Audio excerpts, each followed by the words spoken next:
வன்னை ஸ்டெல்லான்னு ஒரு லேடி இருந்தாங்க. அவங்கெல்லாம் மேடையிலேயே பயங்கரமாக பேசுவாங்க. அது இவர் பேசுறதெல்லாம் ரொம்ப கம்மி.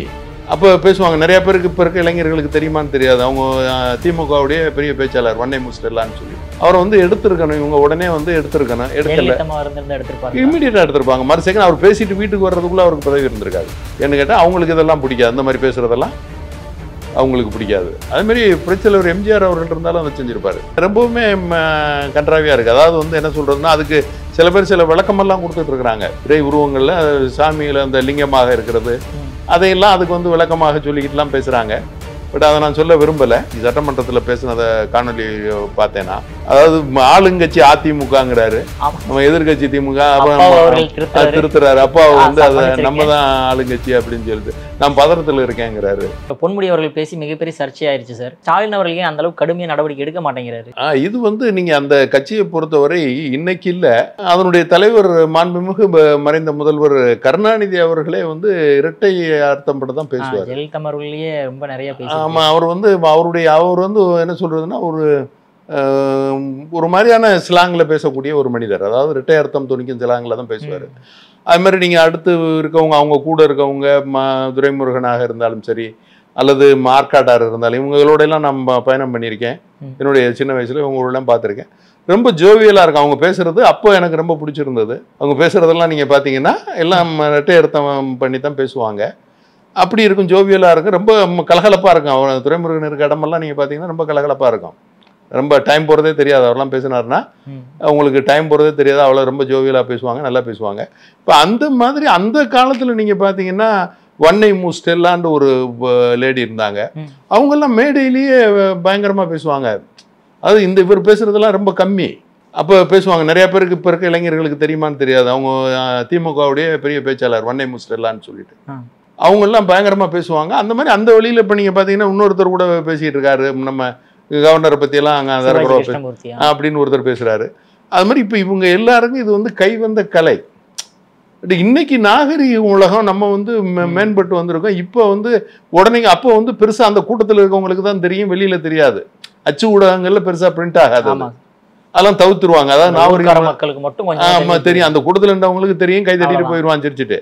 ஆனால் இப்போ என்னன்னு கேட்டிங்கன்னா, எல்லாருமே நிருபர்களாக இருக்காங்க. எல்லார் கையிலையும் ஃபோன் இருக்கு, எல்லாரும் நிருபர்களாக இருக்காங்க. உடனே எடுத்து ஷூட் பண்ணி உடனே போட்டுடுறாங்க.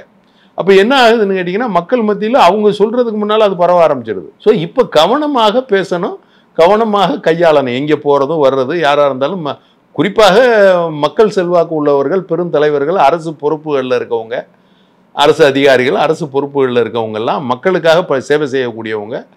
நாவடக்கம் வேணும், கண்ணியம் இருக்கணும்.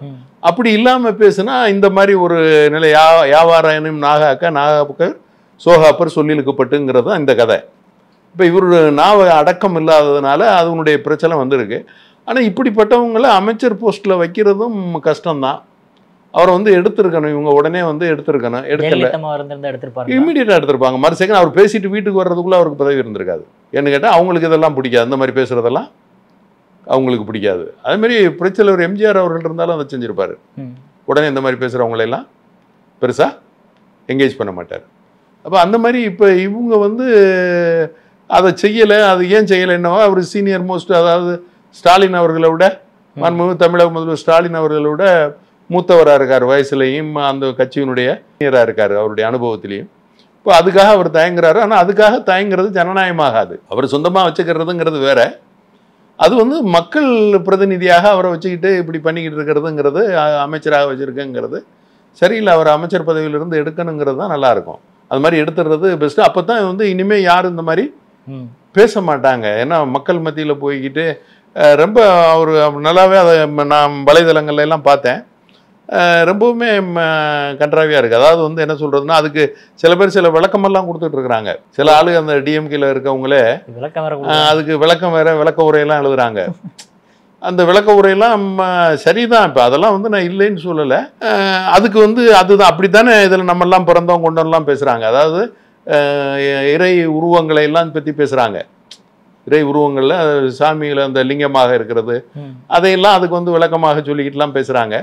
பட் அதை நான் சொல்ல விரும்பலை.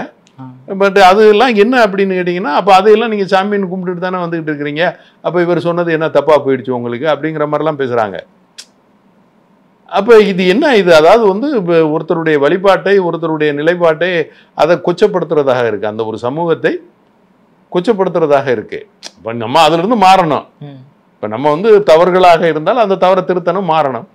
அப்படி மாறணுங்கும் போது மக்களை மதிக்கக்கூடியவங்க தான் மக்களாட்சியில் இருக்க முடியும். இது வந்து மக்களாட்சி. நீங்கள் மக்களை மதிக்கலை அப்படின்னு சொன்னால், இப்போ நம்ம தவறே பண்ணினாலும் மக்களை திருத்தற வேண்டியது அரசனுடைய கடமை.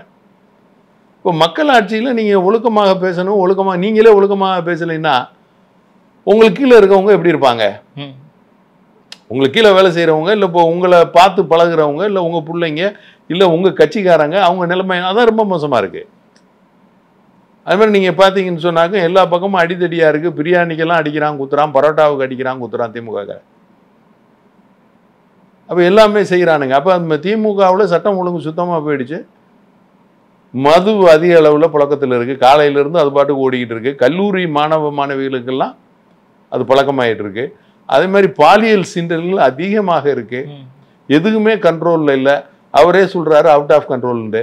மாண்புமிகு முதல்வரே சொல்றாரு ஆமா ஆமா அவுட் ஆஃப் கண்ட்ரோல் அப்படிங்கிறாரு. அதே மாதிரி இன்னொன்று என்ன சொல்றாரு அப்படின்னு கேட்டிங்கன்னா, இன்னைக்கு சட்டமன்றத்தில் பேசினத காணொலி பார்த்தேன்னா, அதாவது ஆளுங்கட்சி அதிமுகங்கிறாரு, நம்ம எதிர்கட்சி திமுக திருத்துறாரு. அப்பாவை வந்து அதை நம்ம தான் ஆளுங்கட்சி அப்படின்னு சொல்லிட்டு நான் பதறத்தில் இருக்கேங்கிறாரு. முதல்வர் என்ன சொல்றாரு, கொஞ்சம் பதட்டத்தில் இருக்கு. என்ன நம்ம என்ன பதட்டமோ அது இறைவனுக்கு தான் வெளிச்சம், நம்ம என்ன சொல்ல முடியும். அதனால இந்த மாதிரி பதட்டத்தில் இருக்கிற ஒரு முதல்வராக இருந்தால் என்ன செய்ய முடியும். அதனால் இது எல்லாமே மக்கள் வாக்களித்ததனுடைய கொடுமை. அதை நம்ம அனுபவிச்சுருக்கோம். விலைவாசி விண்ணை முற்றுகின்ற விலைவாசி. இப்போ தமிழ்நாட்டில் இந்த 4.5 ஆண்டு காலம், இப்போ அவங்களுடைய ஆட்சி இப்போ 4.25 ஆண்டு, இந்த 4.25 ஆண்டு காலத்தில் 4.5 லட்சம் கோடி ரூபா கடன் வாங்கியிருக்கிறாங்க. நம்ம பழனிவேல் தியாகராஜன் ஃபர்ஸ்ட் நிதியமைச்சராக பொறுப்பேற்ற உடனே கூவத்தை வந்து சுத்தம் பண்ணுறதுக்கு 1500 கோடின்னு சொல்கிறாரு. சைதாப்பேட்டையிலிருந்து இங்கே முகத்துவாரம் வரைக்கும் சுத்தம் பண்ணுவோம், 2 பக்கமும் பார்க்கு மாதிரி மாற்றுவோம், ஜிம்மு விளையாட்டு திடல் எல்லாமே பண்ணுவோங்கிறாரு, உடற்பயிற்சி கூடங்கள்லாம் பண்ணுவோன்றாரு. 1500 கோடி. ரெண்டாவது அவர் முடிஞ்சதுக்கப்புறம் தங்கந்தனரசு அவர் பதவி வைத்து அவர் 1500 கோடி. அதே மாதிரி அதே ஸ்டைல அப்படியே சொல்றாரு. நீங்க வந்து அவங்களுடைய பட்ஜெட்ல எடுத்து பார்த்தீங்கன்னா அந்த எதுவுமே வரி பெசகாம சொல்றாரு. அமைச்சர் மாதிரி இருக்காரே தவிர மற்ற இது எல்லாமே அப்படி இருக்க 1500 கோடி. அப்புறம் மூணாவது அடுத்தும் தங்கந்தனரசு அதே 1500 கோடி.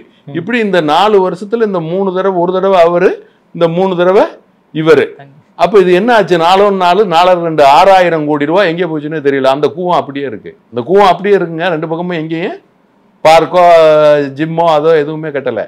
அப்போ இதெல்லாம் இங்கே இந்த மக்களுடைய வரிப்பணங்கள் எங்கே போகுது? ஏன் இப்போ விலைவாசி ஏறுது? அதே மாதிரி இவங்க ஆட்சிக்கு வந்ததுக்கப்புறம் இவங்க போட்ட வரியின் காரணமாக அதிமுக காலத்தில் இருந்ததை விட வரி வருமானம் 1,60,000 கோடி அதிகமாக இருக்கு. அப்போ இந்த பணம் எங்கே, மக்களுடைய பணம் எங்கே, எதில் இன்வெஸ்ட் பண்ணியிருக்காங்க? எந்த பெரிய அரசு இன்வெஸ்ட்மெண்ட் ஆயிருக்கு? அதாவது என்ன சொல்றதுன்னா, முதலீட்டுக்கான செலவு எங்கே பண்ணியிருக்காங்க?